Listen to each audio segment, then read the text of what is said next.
और ये साइड अलग है। ठीक है भाई, ये दोनों साइड बराबर है, बी और तीसरी साइड अलग है। अब उसने बोला जो बराबर, जो आपकी बराबर भुजा है ना, वो आधार का 5/6 है। आधार का 5/6, यानी कि आधार मतलब अगर जो a बराबर 6 है ना, तो जो बराबर भुजा है वो 5 यूनिट है। बराबर भुजा आधार का 5/6, मतलब अगर आपका बेस 6 है, भाई सब जो कैप पहने हुए सिर पे, आप बताओ सही कह रहा हूं गलत कह रहा हूं? ऐसे ऐसे मत करो, अभी से ऐसे काम थोड़ी चलेगा।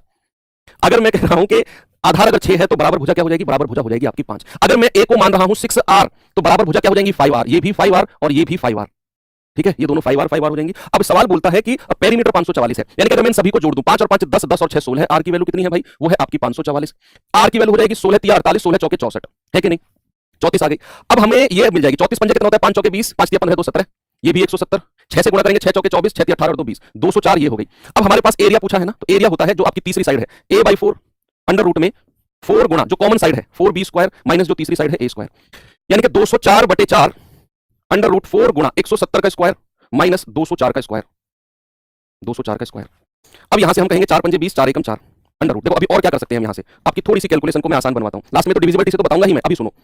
क्या मैं इसको 4 में तोड़ सकता हूं कि भाई 4 का स्क्वायर गुणा 51 का स्क्वायर? भाई 51 चौके 204 होता है। यस, 2 का स्क्वायर, सॉरी 2 का स्क्वायर गुणा 51 का स्क्वायर। 51 दूनी 102 होता है ना, 4 का स्क्वायर हो जाएगा। 4 से तोड़ते हैं इसको, 4 गुणा 51, तो 4 का स्क्वायर गुणा 51 का स्क्वायर। यहां से क्या मैं ऐसे कर सकता हूं कि इसको मैं यहां से 4 कॉमन ले लूं, या फिर 4 भी अगर मैं कॉमन ना लूं, मैं चाहता हूं इसको a² माइनस b² बनाना। दरअसल मैं 204 का स्क्वायर बनाना ही नहीं चाह रहा, मैं इसको a² माइनस b² तो a प्लस b और a माइनस b हो जाएगी। तो उसके लिए हम क्या कर सकते हैं, या तो हम इसको एक संख्या बना ले, जैसे 2 का स्क्वायर है तो 2 और 170, देखो 2 का स्क्वायर गुणा 170 का स्क्वायर, क्या मैं ये कह सकता हूं 340 का स्क्वायर हो जाएगा माइनस 204 का स्क्वायर, है ना भाई? 2 का स्क्वायर गुणा 170 का स्क्वायर, तो 2 गुणा 170 340 का स्क्वायर, ये तो 51 है ही है। अब ये a² माइनस b² बन गया, तो ये बन जाएगा under root of a plus b, यानी कि 4 4 644 और a माइनस b, यानी कि 10 में से 4 गए 6 और 33 में से 20 गए 13।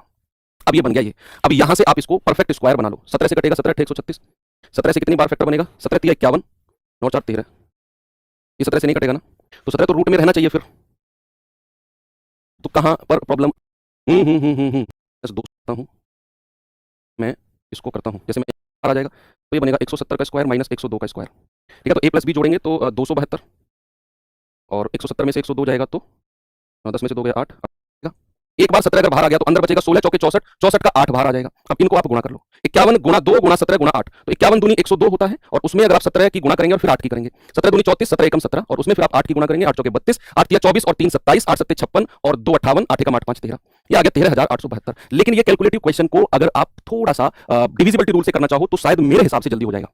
अगर आप डिविजिबिलिटी रूल से कैसे, जैसे ही आपने यहां पर b/4 देखा तो भाई ये मिला मुझे 51। अब कोई भी संख्या में अगर 51 है तो वो 17 का मल्टीपल होनी चाहिए। क्या होनी चाहिए? वो 17 का मल्टीपल होनी चाहिए। जरा ऑप्शन में ढूंढो जो संख्या 17 का मल्टीपल नहीं है उसको हटा दो। जैसे यहां पर 17 दूनी 34, 17 दूनी 34, 6 और 1 7, 17 चौके 68, 68 और 68 7 दोनों, ये 17 से नहीं कट रहा। 17 एकम 17 1, 17 136, ये भी नहीं कट रहा। 17 एकम 17, 13 और 1 14, 17 136, 8 4 12, 17 7 119, ये भी नहीं कट रहा। एक ही ऑप्शन है जो 17 से कट रहा है, तो फिर आप जल्दी कर सकते हो। अब मैंने दोनों तरीके से बता दिया, डिविजिबिलिटी रूल से भी और आपको थोड़ा सा कैलकुलेटिव करके भी। चलिए आते हैं अपने नेक्स्ट क्वेश्चन की तरफ।